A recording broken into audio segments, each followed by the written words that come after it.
Hi, hello everyone. Welcome to our program today. My name is Lauren and I'm the program coordinator of the Veterans Resource Center at Skyline College. Skyline College is part of the San Mateo County Community College District in San Francisco Bay Area. We are made up of three colleges: Skyline College, College of San Mateo, and Cañada College. Each college has a veteran center and a coordinator, and all three work together to help connect students, faculty, and staff with resources and services for veterans and military-connected individuals. We are, we are delighted to have the opportunity to work alongside the team with CalVet's California Transition Assistance Program for a while now, and we are excited for the webinar that is being presented today. Skyline College also works very closely with San Francisco VA, the Student Veteran Health Program.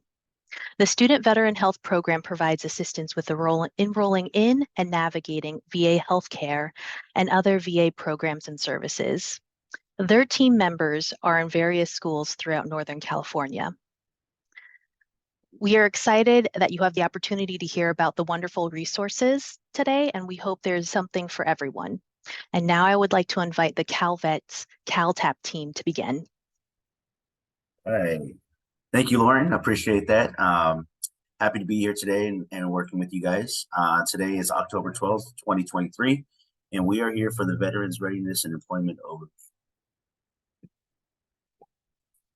So some housekeeping for today. We're going to go ahead and start off right off the bat with Ryan Morris, who's going to talk about the VR&E program.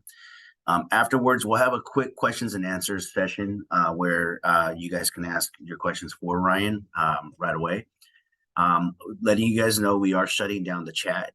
The chat is going to be flooded with resources that my colleague Sean is going to be adding. And so we don't want your questions to be lost within those resources. So we definitely recommend you using that Q&A feature there that Zoom has. Putting your questions in there will allow us to get to them at our earliest convenience, or we might just hold them for the questions and answers periods afterwards. But you know, that's the way we want to do it. We want to make sure that all questions are going to be answered and that we're not losing them as we go. After Ryan Morris is completed, we'll hear a little bit from myself and talk to you a little bit about how CalTAP works in the state of California, how we work with veterans and what we do. And then we'll hear from our local interagency network coordinator, or the Bay Area Regional Local Interagency Network Coordinator, Kevin Graves, and he'll talk to you a little bit about how he works with veterans in his region. So let's go ahead and get started. I'm going to go ahead and pass it on to Ryan Morris. Ryan Morris is the VR&E Vet Success on Campus, and he is going to talk to you a little bit about the VR&E program. So go ahead, Ryan, when you are ready. Okay, great. Thank you, Michael. I appreciate the introduction. So again, my name is Ryan Morris. I'm the Vet Success on Campus counselor, short for VSOC. I'm also a voc rehab counselor as well. So I've been with the VA as a voc rehab counselor for over 15 years. So I've seen a lot of changes throughout the years, but I think things are progressing, getting more streamlined in regards to using the VR&E program. So we're going to kind of talk more in depth about the program. We're going to talk about what is the eligibility, am I eligible? If I am, how do I apply? So we'll talk about the steps for applying. And then we'll also talk about what does the VR&E program cover, okay? A lot of veterans talk amongst each other. They get different information. And so it's good to hear it from a source. So like I said, I'm also a voc rehab counselor. I'm also on campus. So I'm here at San Diego State University. As a VSOC, we have over 100 voc rehab counselors that are at different sites, different colleges throughout the country. And so our goal really is to provide the information to you as a student who's looking at using a VA education benefit, as a resource. So we're going to talk more about the VR&E program. So let's go ahead and change the slide. Okay, so again, what is the intent of the VR&E program? And VR&E stands for Veteran Readiness and Employment. It used to be called voc rehab. I'm kind of old school, so I still refer to as Chapter 31, the voc rehab program. But they did change the name to Veteran Readiness and Employment. which is still the Chapter 31 VR&E program. But what is the goal? How does this program, differ from the GI Bill? So the goal is really to provide services to assist service members and veterans who have a service-connected disability succeed. Okay. Well, how do we do that? There's really 3 points. One, in transition. So service members that are getting off of active duty who might be eligible while they're on active duty as well. They might be able to receive services. We'll talk more about that in a minute. On campus, like I said, we're on most schools, but not all schools, but we want to make sure that your training is successful. So if we put you into a plan for whatever it might be, we want to make sure that you complete your degree, not, I ran out of entitlement time, or, I'm struggling with these classes and I need, tutoring or assistance. You want to make sure you complete the degree that you started. And then also lastly, at work, right? Employment. So the key to the VR&E program is it's employment focused. And we want to make sure that once you complete your degree or training, that at the end of that, you find suitable employment. Okay, that's the key. So again, those 3 points, I'm going to hit upon each one in more detail. All right, next slide. Okay, so Chapter 31, VR&E. Is that the same as the GI Bill? And I get asked this question a lot. You may have heard this, that the VR&E program is just an extension of the GI Bill. Okay, well, yes and no, it's not really. Again, it's employment focused. That does provide additional training that that might be required for that job. So the GI Bill, just to kind of keep things in perspective, for the post 9/11 GI Bill, it's an education benefit, right? So you have up to 36 months potentially to use towards whatever degree that you might be pursuing or a certification. You're eligible to do that with the GI Bill. So they're not concerned whether you complete your degree within 36 months, and they're not concerned whether you get a job at the end of that. Okay, so the VR&E program has a little bit more constraints. Okay, the process of itself in terms of going to use VR&E, also the outcome of wanting to use the VR&E program is totally different than the post 9/11 GI Bill. But there are some similarities. There's a lot of overlap, right? But there are differences too. So just keep in mind that the VR&E program is specifically employment focused for veterans who have a service-connected disability to get the necessary education or training that they need in order to find suitable, and I want to highlight the word suitable, employment. Okay, next slide. So who's eligible? Okay, this is great. Some of you might already be using the VR&E program. That's great.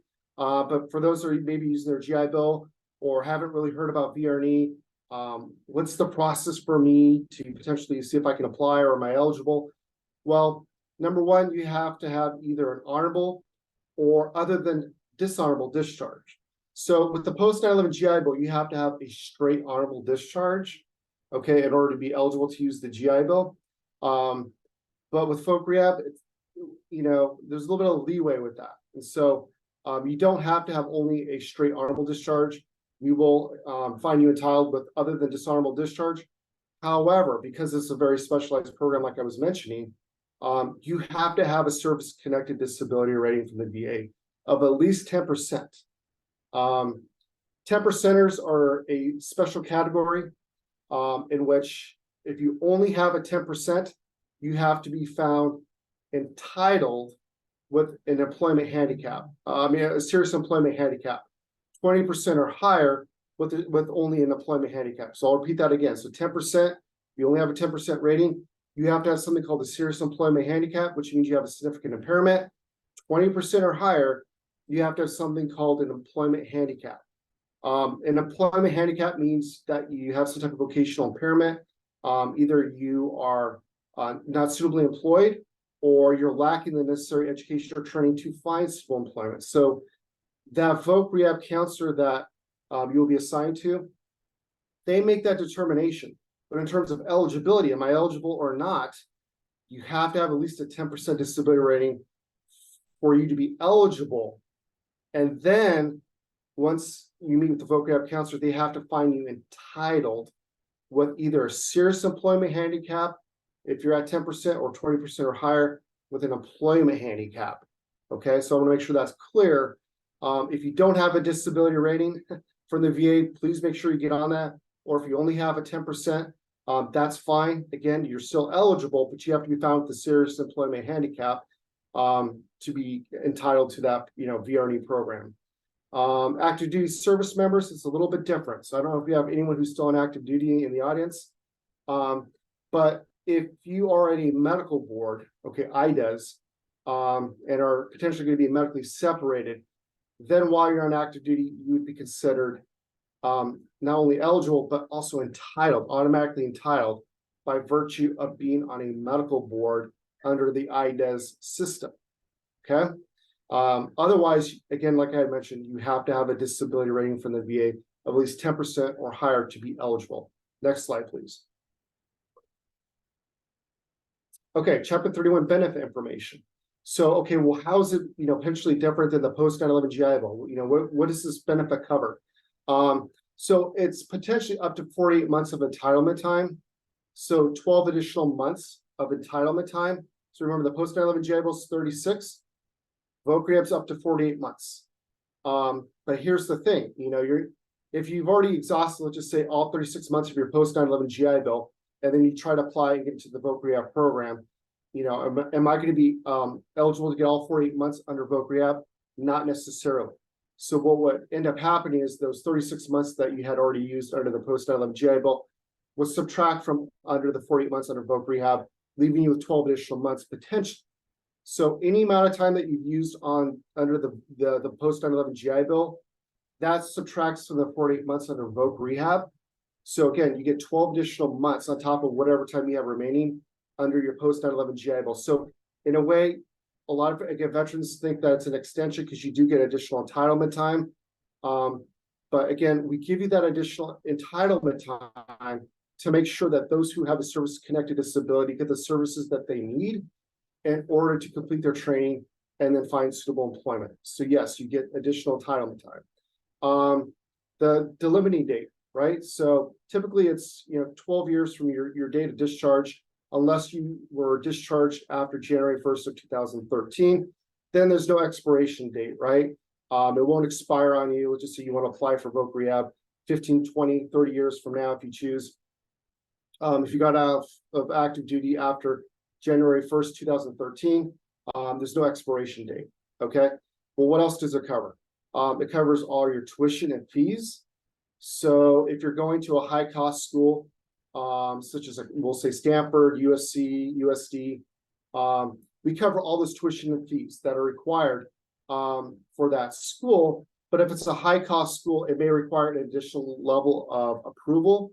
But if we do find that school that you are attending as something that is part of your plan, we do approve that for you to attend school there, then we will cover all the tuition and fees. The fees can be student success fee, library fee, all that stuff, that's included as well. We also include or cover a parking fee. So as you know, that's expensive. If you're using your post 9/11 GI Bill, a lot of that you have to pay out of pocket, which can kind of add up. We do cover like your parking permit or parking fees associated with that. Required textbooks, supplies.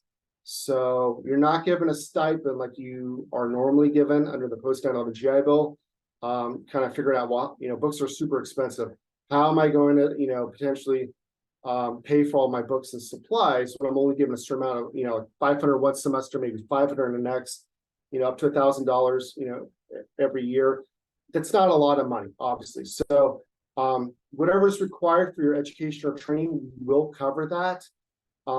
But it's really a needs basis. And so what is needed for your program, that's what we want to make sure you have.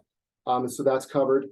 And then BH. So as long as you're eligible for the post 9/11 GI Bill, meaning you have not expired it, then you would continue to receive the BH under the Voc Rehab program. So E5 with dependents based upon the zip code of where that school is located, right? So it'd be exactly the same as what you're receiving under the post 9/11 GI Bill. But again, you have to have some entitlement time remaining on your post 9/11 GI Bill when you're actually found entitled and are in the VR&E program. So if you've completely exhausted your post 9/11 GI Bill before getting to voc rehab, then you wouldn't receive the BH. You'd receive something called subsistence allowance, which is not the same rate as receiving, the BH with E5 and dependent pay. Okay. And then lastly, upon completing your education or degree, the additional thing that we cover is employment assistance. So then you'd be eligible once you're found job ready for 2 months of employment allowance. So if you were receiving BH while going to school, right, the normal BH rate that you'd receive, you would continue to receive that for up to 2 months for either job searching, meaning, hey, I've got a job log, I'm submitting that to my voc rehab counselor or the employment coordinator, and I'm showing that I'm applying for these positions, that are suitable for me once I graduate within the career field that I want to get into. Or if you're currently working, like, hey, I graduated, but I already have a job lined up, I'm good to go. Excellent, right? So then you just have to maintain that job that you're currently working at, notify your counselor, and you're still eligible for that 2 months of employment allowance. So while you're in employment services, it covers up to 18 months of assistance, but we only give you 2 months of employment allowance. So it's nice to have that financial cushion. So I know when I graduated, I didn't have a job right away, still searching, still looking. And so it's good to have a little bit of a financial cushion, is how I describe it, once you actually finish your degree, and then your main focus is full-time looking for employment. All right, next slide. So again, what does the voc rehab kind of encompass? Well, it encompasses you as the veteran, right? So you're kind of that center piece. And again, we just talked about the disability rating. In order to be eligible, you have to have that disability rating at least 10%. And then the next phase would be, you have to be found entitled.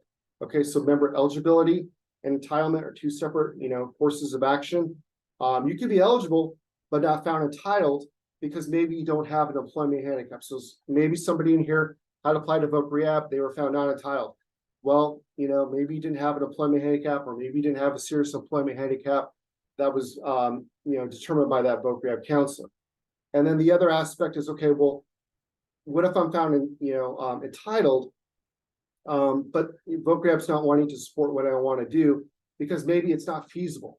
So we look at your service-connected disabilities to make sure they're not being aggravated by that career field that you want to get into or that training. So for example, let's just say I have PTSD, right? I'm rated for 70% for PTSD.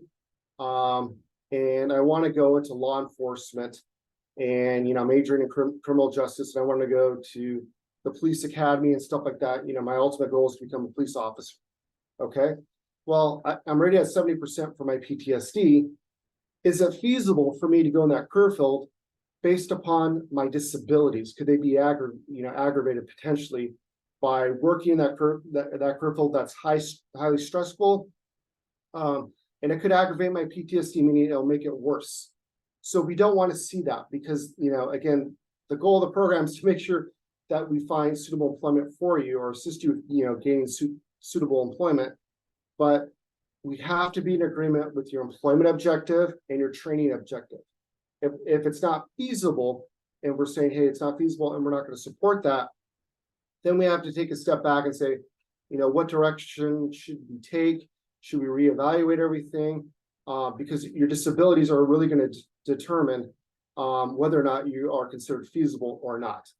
And then lastly, entry-level requirements, that's important because if you don't meet what the job description is saying, because you're lacking something like work experience, that could potentially be an issue, right? So if you're applying for, hey, I want to become, a supervisor or, someone who's in charge of something, but they're asking for 10 or more years of experience, and these are the positions that you want to get into and you don't have it, that could be an issue, right? So we kind of want to look at the more entry-level areas, get your foot in the door, get that work experience, and then you can move up that corporate ladder.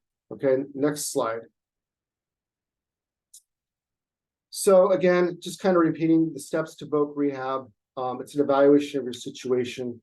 I can't repeat this enough. It's very individually based. So every veteran's different. Every veteran has a different situation. So I hear this quite frequently. Well, how come my buddy was found entitled and approved, but I wasn't?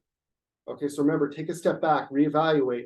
Their situation may be different than yours in terms of what that voc rehab counselor is looking at to make the entitlement determination, and or what your employment objective is, and also your training objective. Okay, so it's very specific to you and what you're wanting to do in your situation, your disabilities, all that stuff. And you know, the other thing is we do provide you with an assessment test. So if you're not sure what you want to do, that's always an option, is to, hey, let's kind of explore this. But the assessment test is really to gear your interest, aptitudes, and abilities. We want to make sure everything's kind of in alignment. So typically, where all three are in alignment, you're going to be very successful in that, right? If I have the interest, if I have the ability, right, I'm able to do it, and the aptitude, then that's going to put me potentially on a successful career path based upon that. But again, we're wanting to evaluate everything when we're meeting with you. We want to make sure we review everything, because a good voc rehab counselor does that. They want to gather as much information from you as possible to kind of see your situation. And then you, as the veteran, your goal is to make sure that voc rehab counselor sees that for what it is. Right? Here's my situation.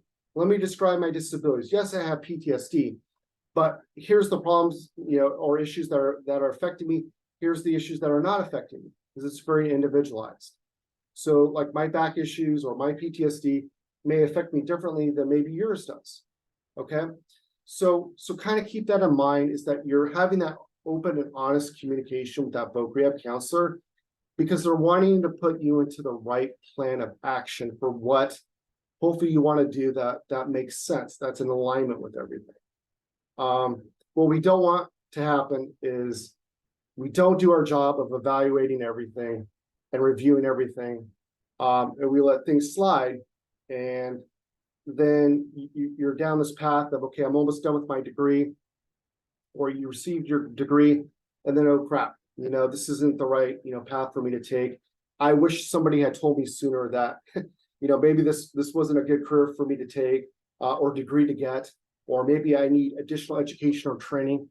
Let's kind of have that discussion in the beginning to figure it out in the beginning, you know, before you kind of launch off further into the water. Now, if you're already in there, that's great. You know, we want to support you to make sure you're successful, but at the same time, we don't want to see you fail either, because we're kind of taking the ownership of making sure your success is our success.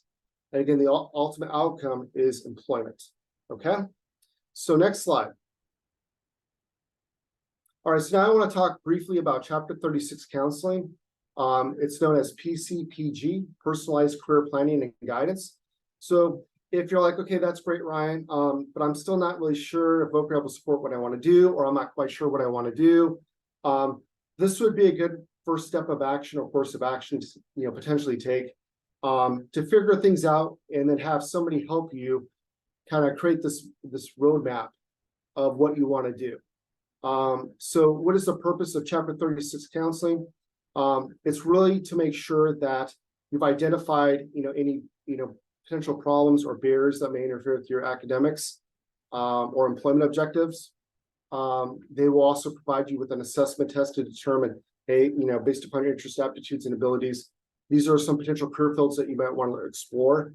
But if you've already done that research, that's great. Then all you're doing is kind of supporting, like, hey, this makes sense, right? And then having them give you some feedback on that. And then the best way to utilize your education benefits. So whether it's VR&E, hey, I want to use the VR&E program, I just want to review everything with the counselor to make sure I'm good to go.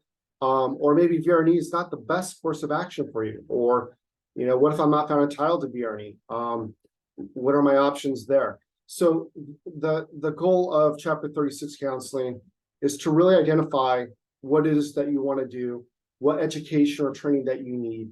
And then if you're wanting to use the VR&E program, have a complete package, right, that you're able to present to that voc rehab counselor, because what I'll tell you, my experience is it'll speed up the process.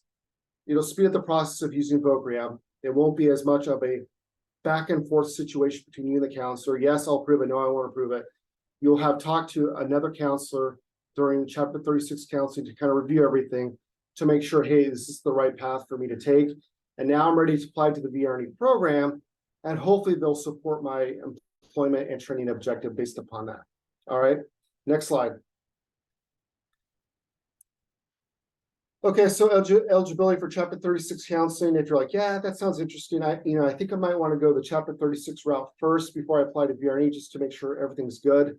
So you're eligible if you're a transitioning service member within 6 months of your separation date, or if you're a veteran, and you're automatically eligible if you're entitled to any VA education benefit like your GI Bill. Okay, dependents, same thing. If you have dependents, and maybe they were transferred the post 9/11 GI Bill, as you know, hey, I'm transferring 6 months to my son, then they would also be eligible for the Chapter 36 PCPG program as well. Okay, next slide. So, okay, Ryan, that's great. How do I apply for this? Well, super easy. The VA has gone paperless finally, and everything's done electronically. So va.gov has got to be your friend, and pretty much everything that you need to do is on va.gov. And so when you log on there, under the education tab, when you click on apply for benefits, you should see the VR&E section. So Chapter 31, VR&E, Veterans, Readiness, and Employment. And there's the link I put up there if you want to, take a photo of it or, write it down. But the application process is fairly quick. So remember, you got to be, eligible with that 10%.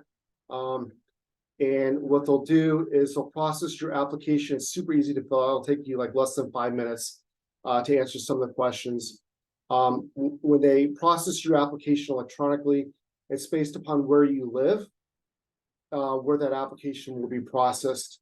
So like in Northern California, it'll be processed through the Oakland Regional Office. If you're kind of, more in the LA area, the LA Regional Office will process it. Or if you're in Southern California, the San Diego Regional Office will process it, okay? And so it's based upon your residential address where that application will be processed. And then after it's been processed, they will contact you to schedule out an initial evaluation appointment to meet with the voc rehab counselor. Now, it can take some time. The VR&E program is kind of backlogged. We only have a certain amount of voc rehab counselors and X amount of applicants that are applying.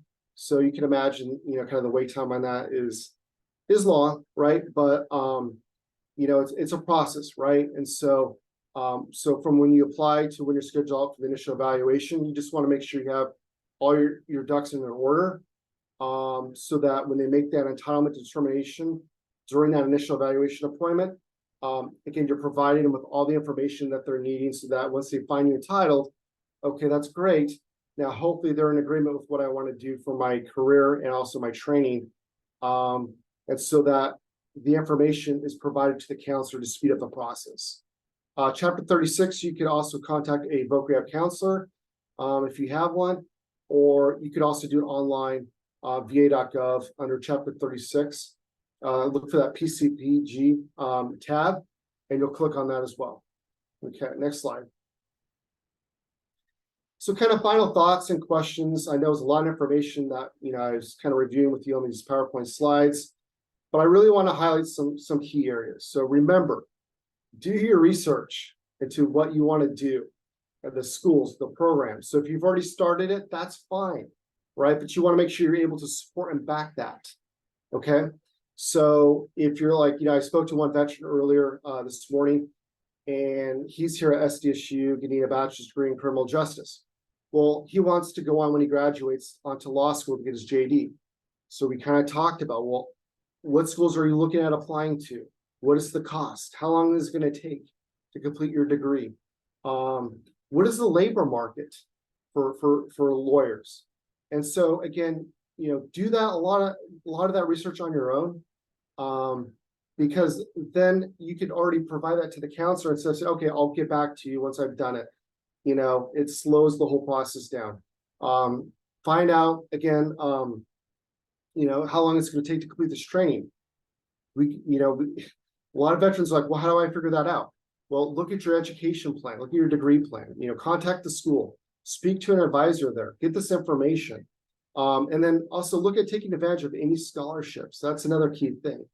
So a lot of times we have, veterans that for whatever reason don't apply for scholarships. Either they don't know they exist, or maybe they feel like they wouldn't be found entitled to it because, hey, another veteran will get it, or there's probably thousands of people applying to these scholarships. But a lot of times what I've noticed is that they just don't get utilized. And that's extra funding or money that you can potentially use, whether you're using your GI Bill or the VR&E program. Okay. So just kind of think about these things, as you're kind of navigating your way through. And then, I'll have some time for questions. Next slide. And I want to make sure you have my contact information. So make sure you get that down. Take a photo if you're able to on your phone. And email is usually the best way to get a hold of me. So if you have questions, please reach out to me at ryan.morris377@va.gov. 377 is our station here in San Diego. So make sure you include that on my email. And I'm happy to answer your questions. If you want to schedule a Chapter 36 appointment with me as well, we could do that. But I want to make sure that you're being taken care of. Okay. And we could open up to questions here as well. Right. Yeah. Thank you, Ryan. Appreciate that information on the program. A great program for you guys to take advantage of.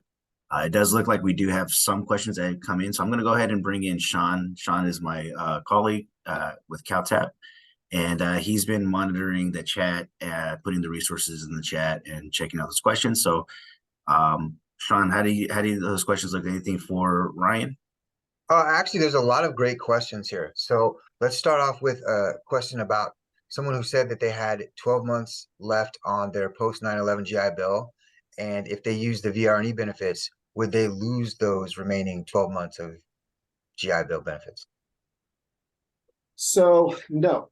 So what, if you were able to get into the VOC rehab program and you had 12 months remaining on your post 9/11 GI Bill, you will not lose those 12 months, under your post 9/11 GI Bill if you were to use the VOC rehab program.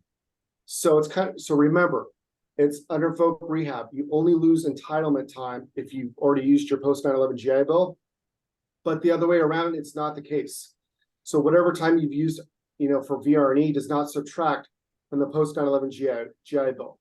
So let's just say, with that veteran I was mentioning who wants to go to law school, if VOC rehab does not cover law school for whatever reason, but we help him finish off his bachelor's degree in criminal justice, he could potentially go back with the 12 months he has remaining on his GI Bill to pursue law school, and he would have that entitlement time remaining.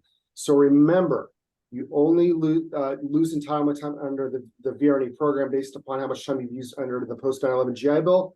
That bucket is subtracted from the 48 months, but whatever time you've used under the VR&E program does not subtract from the bucket under your post 9/11 GI Bill.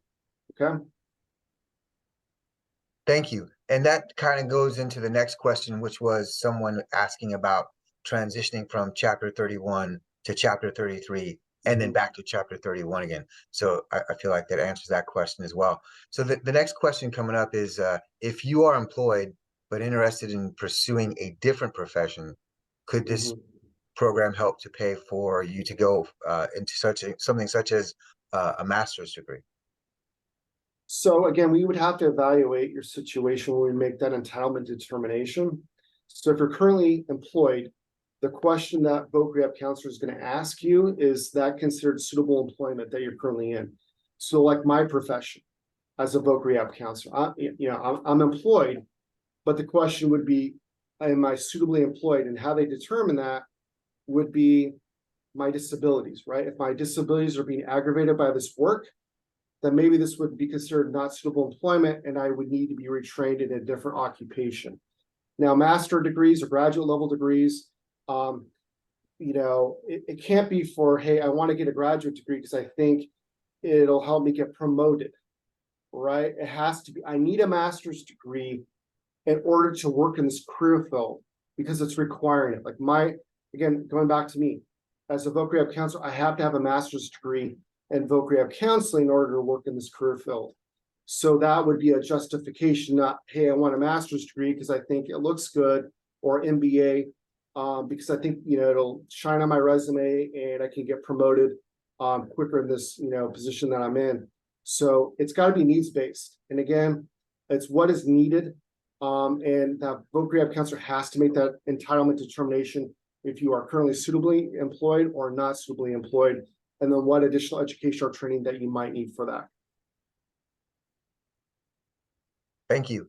The next question is going to be a shorter question. It's about Mhm. GPA requirements. If someone's currently enrolled in school, is there a GPA requirement for VR&E? Under the VR&E program, there's not really a GPA requirement, but what we do want to make sure is that you're passing your classes and you're progressing, right? And so if you're not passing your classes, that's an issue. And if we're going to allow you to retake that course the second time around, you want to make sure you pass it. So do you need tutoring? Do we need to, try to see student success services, okay, or student disability services? We want to make sure that you're just not failing courses and not progressing through your training. So again, you're assigned a voc rehab counselor while you're going to school, and that voc rehab counselor is responsible for your success, like I had mentioned. And they want to know what, they want to look at your grades at the end of the semester or term. They want to see how you did. And so if they see a couple F's or D's in there, they may call you out and say, hey, Roger, what's going on? Why did you fail this class? Are you going to retake it? What's going to be different the second time around when you retake this course? Was it the professor? Were you just having a problem because there's a lot of math involved in it and you're kind of struggling with math and you need to be set up with a tutor? So there's not a specific GPA requirement, but we want to make sure that you're, passing those courses. So the next question coming up is about timelines, and there's a couple different questions, so I kind of want to rope them into one. People are asking about the timeline for when they apply to when they should be hearing back from one of the counselors about VR&E. A couple of people, one of them was from July, another one from September. Is there really a timeline that's engaged with that? So unfortunately, there is not a timeline. The process is a long process, and I want to prepare everyone for those who have applied and they're still waiting around. It's based upon each regional office, like I had mentioned, Oakland, Los Angeles, San Diego. We're all being impacted by just too many applications and not enough voc rehab counselors. So to be kind of transparent, that's what's going on. That's not to provide an excuse. It is what it is. And usually what I tell people is, first in line. And so you just want to make sure that you get your application in for VR&E, that you are prepared when you meet with that voc rehab counselor to give them everything that they're needing once they make that entitlement determination, because that's really going to speed up the process. And that you attend your appointments, right? So if you're scheduled for your initial evaluation appointment next month, and you have a certain date and time, you want to make sure you attend that, because what happens is if you don't attend that appointment and you don't notify them, they can potentially close you out within 10 days. And then once you're closed out, you have to reapply and restart the process again. And that's kind of a pain, and then have to wait maybe an extra couple months for another appointment to roll around. So it varies. To answer the question, it varies. There's really no timeline. What I usually recommend is that you apply sooner rather than later if you're thinking about using the VR&E program. But here's also another thing: you can't use both benefits at the same time. So let's just say I'm using the VR&E, using the post-9/11 GI Bill this fall semester, but I want to use VR&E for the spring. Well, guess what? We're now in October. Spring semester starts in January of 24. It's a short window, right? It's not a lot of time, not a lot of wiggle room. And so if for whatever reason you can't get into voc rehab for the spring, you may either have to use your post-9/11 GI Bill, or depending on how long the process takes, they can go back once they find you entitled in their agreement upon the term that you're going to be using the voc rehab program, say it's spring of 24, they can go back to the beginning of the term and do a retro, potentially going back to the beginning of the term, so that you can recoup some of that money or BH potentially, depending on how long that process takes, if they can't get you in before the spring term starts. So kind of think of that, hey, Ryan, I hear what you're saying. It does take a long time. It's something you have to be prepared for, right? So apply as soon as you can and give yourself a little bit of cushion, knowing that, hey, this process can take a while. Thank you for that answer. And speaking of the process, what happens when a veteran applies and they're denied? Well, do they have the option to apply again? Yeah, so you always have the option to reapply once your case is closed out, or to appeal. If you want to go the appeal route, that's a different, process. Your case has to be closed, and you can try to appeal it. But you always have the option to reapply at any point in time, once you're found not entitled and your case is closed out. And if someone was previously accepted for VR&E but never used it, and then they started using other benefits, are they eligible to go back and reopen that VR&E? Yeah, you'd have to reapply because more than likely your case might have been closed out. Especially if you didn't pursue the VR&E benefit and you ended up using, another benefit like your GI Bill. There's a good chance your case may have been closed out, even if you applied and were found entitled, but didn't use the benefit. So there's a chance that you may have to reapply, but if your case is still open, then you would just contact your counselor to say, okay, well, what do you need next from me? If my case is still actively open and not closed out, but get a hold of your counselor, get a hold of your counselor to confirm your case status. If it's still active and open, that's great. You just need to make sure you get a hold of your counselor to ask what's next for the next steps. If it's closed out, then you gotta go ahead and reapply again. Can a veteran who was discharged before 2013 and outside that 12-year window still apply for VR&E if they've recently received a disability rating, placing them at 10% or above? Yeah, so we can also go off of, when your last disability rating was. So if you were discharged before January 1st, 2013, we could also look at when your last disability rating was, and we could take that into account. So, there's ways around it. Also, if you have a serious employment handicap, we might be able to, take that into account if you find you entitled with a serious employment handicap, excuse me. So you have to be found entitled with serious employment handicap if your eligibility date had expired beyond the 12 months. If you didn't separate after January 1st of 2013. Excellent. So there's still a lot more questions in the chat, and maybe Mr. Morris, you can take a look at those while Michael comes into transition to the other part of the presentation, if that's possible, because there's a wide variety of questions. We want to make sure to leave enough time to answer those and give my teammate Michael the opportunity to talk about some of the great things that CalVet and the CalTAP program has for them as well. Sure. I mean, if we could answer them towards the end, if you have some time remaining, we could definitely do that. Yeah. Well, we should have a second questions and answers session after me and Kevin are done talking. Okay. And we can get to those questions also at that time too. So lots of good questions though. I see they're coming in now. So let's go ahead and just move forward and get this out of the way, and then we'll go ahead and continue answering your questions, and Ryan could get to you guys. So as I mentioned earlier, I'm a training coordinator with the California Transition Assistance Program, CalTAP. And what I'm going to do now is I'm just going to tell you a little bit about how we work with veterans across the state, and what we were designed to do. So CalTAP is a transition assistance program that is designed to inform and connect veterans of all eras to their earned state and federal benefits, as well as provide continuous assistance and support as their needs change over time. And so what we've done is we've developed different pathways that help veterans navigate those programs, services, benefits that can help them in their transition. Those pathways are an education pathway, an employment pathway, an entrepreneurship pathway. We have a core curriculum pathway of information and services that don't fit into those topics that I just mentioned. And then we have a service provider pathway. Service provider pathway would be for those individuals that want to work with the veteran community, but might not know much about them. Just kind of talks about military culture and what to expect when you are working with a veteran.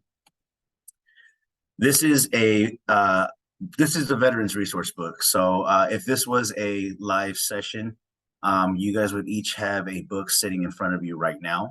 But because we are doing this virtually, I know that Sean had put some links in the chat or is going to put a link in the chat to download this book straight to either your laptop, your desktop, or your phone.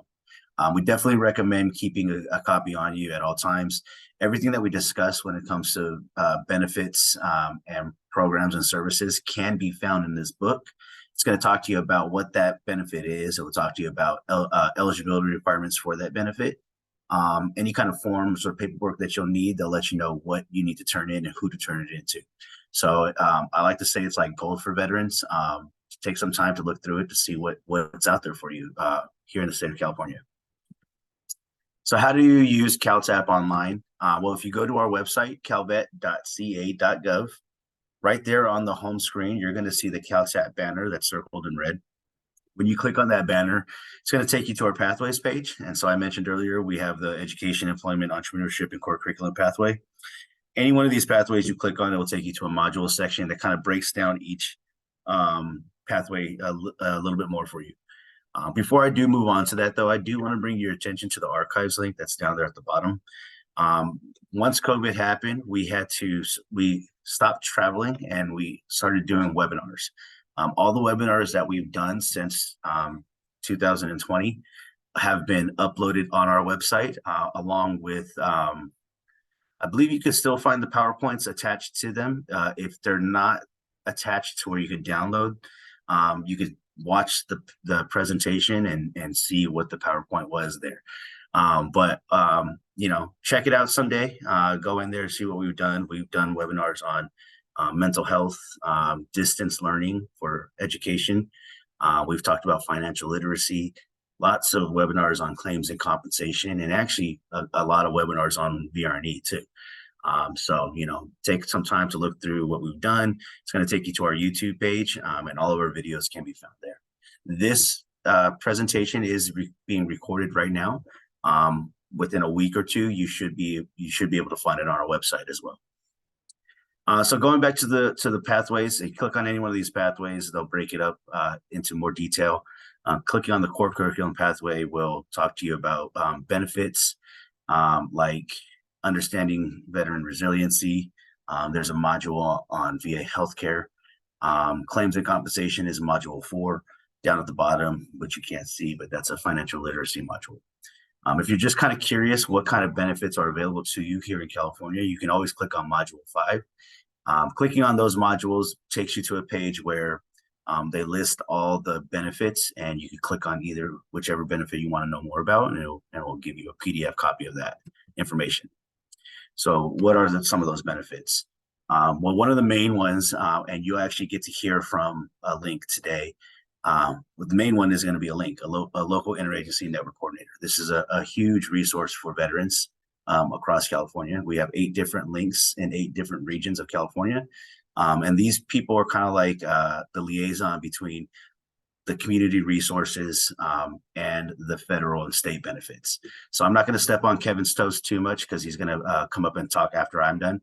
But he's going to links, great resource. He'll let you know a little bit more about how they work with veterans then. These are just a quick snapshot of other benefits that are available to you as well. Calvet has the only education benefit that Calvet offers is the college tuition fee waiver. Now, the college tuition fee waiver is a fee waiver for child dependents, so it's not going to be for the veteran. The reason why we offer this benefit is because we want the veteran to be able to use their own education benefits without having to stress about sending their kids to school. So now you can use your own GI Bill. And then also send your kids to any state-funded school here in California. So that's any California Community College, any CSU or UC for free. There's also the Veterans Designated Driver's License, which just makes it easier to identify as a veteran. Now you can actually have that word veteran printed on your driver's license. Just makes it so you don't have to carry around a DD Form 214 in your back pocket anymore. Take that out and show it, on Veterans Day when you're getting the discounts or any other time you need to prove that you're a veteran. DMV also has a motor vehicle registration fee waiver for veterans that are 100% disabled. The disability also has to affect your mobility. So if you are 100% disabled with a disability that affects mobility, you may want to check in with the DMV about this benefit. And then for those individuals that like to be outdoors, we have a reduced fishing and hunting license that's offered to our California veterans, and there's also a state park pass that's offered at no cost. There's also different property tax and different tax programs out there. Disabled veterans property tax. We also have a program for veterans who want to open up their own business, DVBE programs. So yeah, there's a lot out there. You can all find this in your resource book.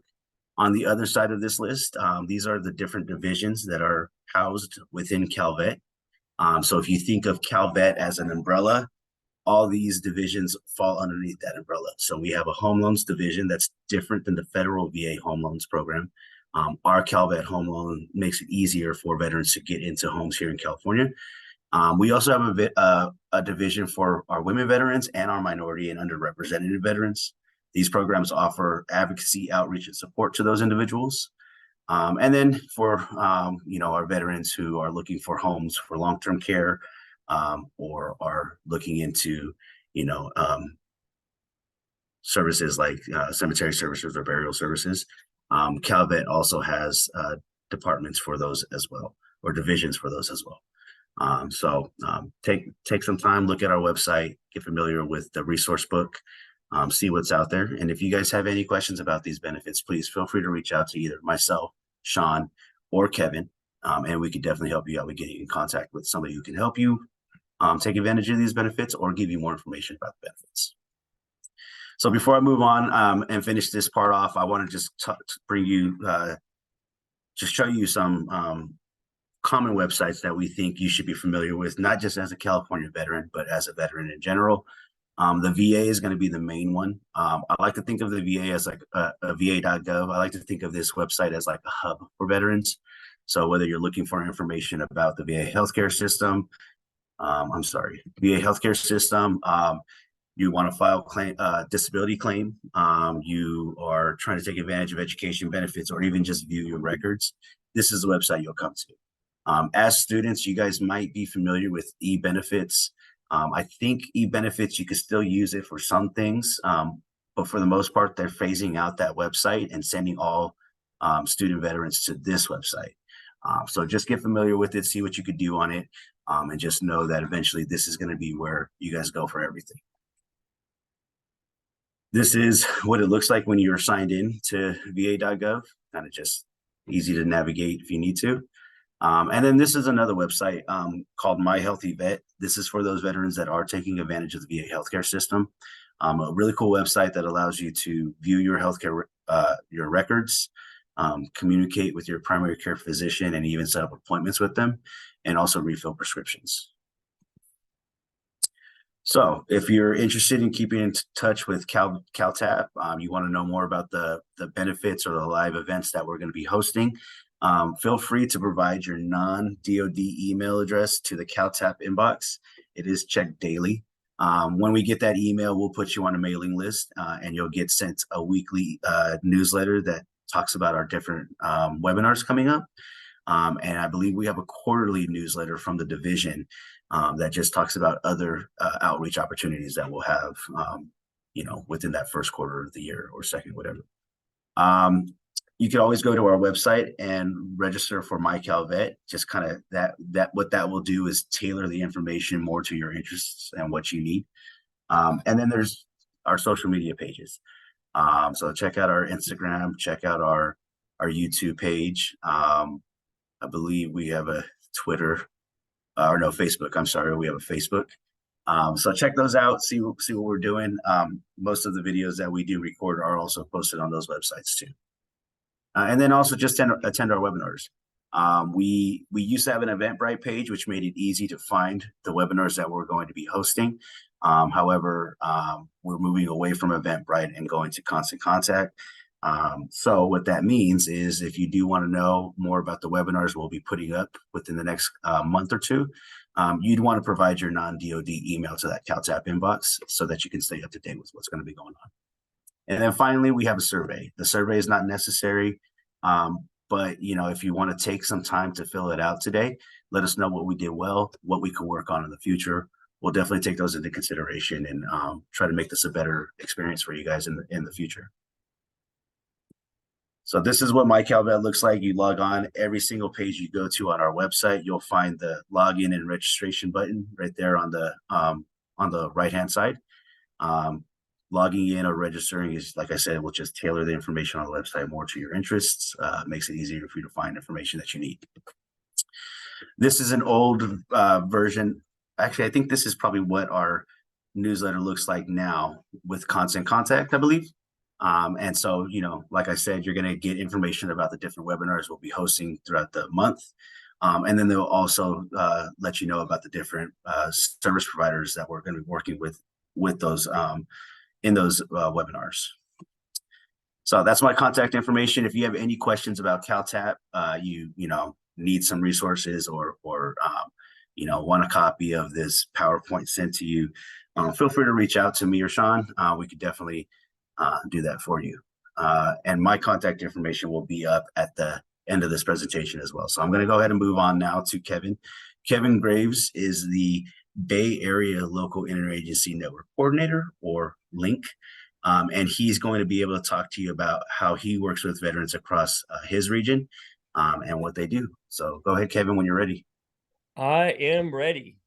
Well, good morning, everybody. And again, welcome for being on the call. Thank you for that introduction, Michael. Can I get my slides up, please? Next slide, please. So this is the map of the regions that Michael referred to that we cover. There's 8 of us that cover the entire state, about 4 or 6 million vets, whoever's making the count that day. And so we're broken up kind of by geography as well as by population. We all have our challenges. My area encompasses Skyline. I'm the light green area there in Northern California. I've got 10 Bay Area counties as well as San Joaquin County, and I have colleagues that cover the rest of the state. The only reason that would be important is because we are all familiar with resources that we know locally. So if you were to call me and ask me about something that's going on in San Diego, I probably would not, in fact, I definitely would not have the answer, but I would refer you to my colleague Lance, who's down in San Diego, because he knows those local resources better than I do. So therefore, that's where this map becomes important. It gives you the list of all the links throughout the state, as well as if you have friends or fellow veterans, family members that live in other parts of the state, this may also help out with resources. Can I get the next slide, please? This is what we do. We provide outreach. We are the link to Sacramento. We are boots on the ground. We live and work within our region, and therefore we try to stay connected to as many veteran resources as we can locally. We make referrals and work directly with service providers. We assist with local emergencies when we have the fires and excuse me, I'm sorry about that. We go to the local assistance centers. We provide benefits for veterans that may have lost their homes in a fire, or we had the floods of a couple years ago that we helped out there. So we also go to where the problems are and try to be of assistance. And then we provide leadership and advocacy within the community. We talk with leaders of the community as well as major employers in the community, and remind them of the value of having veterans live within their community. You guys are a valuable asset. They need to be aware of that, and they need to use that asset the best they can. Next slide, please. We connect you to benefits by using several different ways. We work with governmental, non-governmental, for-profit, nonprofit agencies. But with regards to employment, we rely heavily upon the EDD. They are our sister agency that works to provide. They have dedicated employees that will provide help for you to be ready to get a job, as well as to help you connect with employers that want to hire veterans. Extremely important. We also work very, very closely with our county veteran service officers. If you don't know who they are and you have not made a connection to that office, I'd highly recommend you do that. Yours in San Mateo County is down in Belmont. Great. They have great employees there. If they can help you out in all kinds of different, not just with the VA, but also local resources, and then other benefits within CalVet. And then, of course, we partner with our big brother, the VA, which provides you with all your monetary and benefits and your educational benefits. Because when you were in the military, you worked for Uncle Sam, not for Uncle Gavin. So that's where most of those financial benefits come from. Can I get the next slide, please? That's me. And I'm trying to keep this as brief as possible because we're running a little short on time. Please take a picture of that slide, or if it gets, it'll probably be in the contact in the chat room also. But that's my cell phone, not the 800 number, the 925 number, and my email address. So if you have any situations you need to help and assistance with, please feel free to get a hold of me. I'll do the best I can. Full disclosure, I'm going on vacation for 2 weeks. So if you don't get an immediate response, I am out of touch. But after that, I'm there for you. So you guys have a great day, and thanks for listening. All right. Thanks, Kevin. Again, a link, a great resource wherever you're at in California. They take cold calls, obviously within working hours, but if it's an emergency, feel free to give them a call. But yeah, reach out if you need the help. They are there for that reason. All right. So we are at 1 o'clock. And we do have a couple more questions to go through. So I'm gonna, if Ryan and Sean and Kevin are good, maybe 3 to 5 more minutes just to answer a couple of the serious questions. And then for those of you that we don't get to, we definitely recommend reaching out to the individuals with your questions then. Unfortunately, we're just running short on time. So go ahead, Sean. Let's just spend a couple more minutes just answering a couple more questions, and then we'll go ahead and close it out. Absolutely. So one of the questions that came up was about parking permit fees, and is that included in the tuition and fees for VR&E? So parking under VR&E, we do cover the parking permit, the costs associated with parking on campus. It's different than the fees. Each school does things differently, but they do tend to bill us directly for that. So it will be covered under the VR&E program. Awesome. So there was a couple questions about obligations for attending online classes versus in-person classes. And people were wondering, is it possible that in-person classes are actually like, can those be guaranteed with VR&E, or is that something that you're capable of doing? So you can do either or. So online distance or in person in residence on campus. But here's the thing: if you're receiving BH, and you go strictly online, you're getting half the national average for your BH, right? Whether you're going on campus or online, that will really determine your rate of your payments for the BH if you're receiving BH. If you're receiving subsistence allowance, it doesn't matter whether you're going online or in a classroom setting. So sometimes the subsistence allowance, if you're going strictly online, and you have X number of dependents, might pay more than the national average for the BAH. So that's something that you and the Voc Rehab Council have to determine which would pay more based upon that. But it really comes down to, how are you certified? Are you certified online, distance, or in a classroom setting? Or if it's combined, then you're eligible for the normal BH rate. But that's where we base everything off of, your certification, whether it's online or in a classroom setting. The next question coming up is about tutoring outside of standard college tutoring hours. Is that something that a VR&E participant would be able to do? Possibly, right? But you'd have to confirm that with your Voc Rehab counselor to see what would be covered or not covered, specifically for tutoring that may be outside of the college or university that you're attending. Whether or not that's something that maybe they can set up through a contract, but we don't want to just reimburse you back for tutoring on your own, right? So talk that over to with your Voc Rehab counselor to see what are the options for requesting a tutor under VR&E. This next question coming up, I'm actually going to direct towards Michael. It's about residency requirements and tuition for the CalFET fee waiver. If they're classified as a non-resident, can you talk about residency and the CalVet fee waiver? Yeah, so the CalVet fee waiver does not require the veteran to be a resident of California. The veteran can be living anywhere in the country, and the student, their child dependent can still go to school here for free. However, the student has to meet residency requirements. So the student residency requirements means that the student has to be a resident of California, has to be living in California a year and 1 day for a year and 1 day prior to the start of the semester they want to attend. So as long as the student's been here for a year and 1 day prior to the start of the semester they want to attend, they can utilize the fee waiver. The parents do not have to be living in California. Hope that answers the question. Just as long as the student has that residency requirement, they should be good for any state-funded school. And the next question coming up is about self-employment. Does VR&E cover people who are on a track to get their college degree and then start their own businesses and be self-employed? So regarding self-employment, that's a separate track, right? So, you're going to have a small business plan that will have to be reviewed and approved by your voc rehab counselor.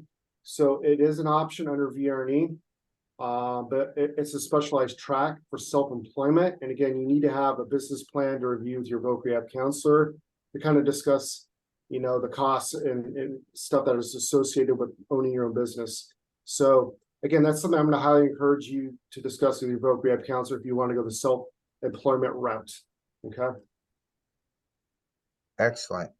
And then the last question is going to be about getting a pilot's license and how flight hours and flight training towards a commercial license. Is that something that can be approved by VR&E? Yes, we can approve it.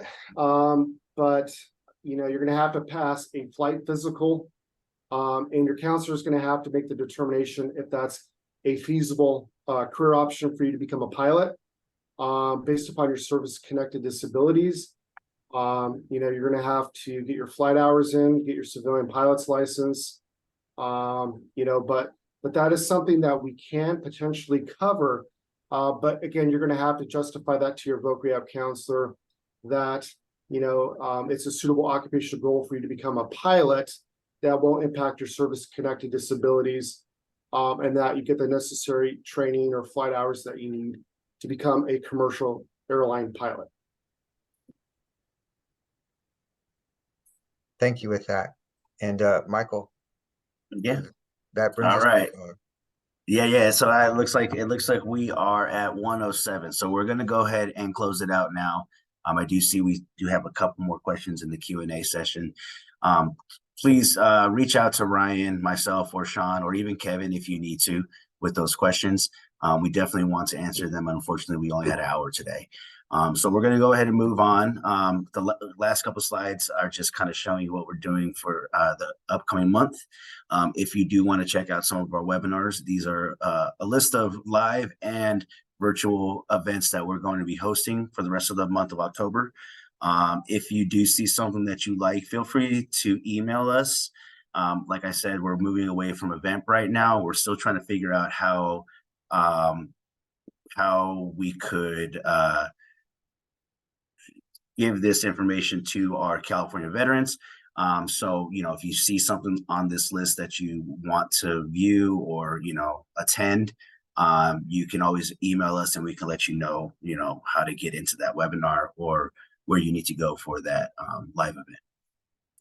Again, this is our survey. It's not necessary, but if you want to take some time to just fill it out, let us know how today went. We'll definitely take that into consideration and try to make this a better experience for all veterans the next time. So thank you guys for being here. I want to thank Ryan Morris for stepping in and helping us out with this important topic. Thank you, Bridget and Lauren, for having us here and to talk with your student veterans. And we definitely look forward to the next one.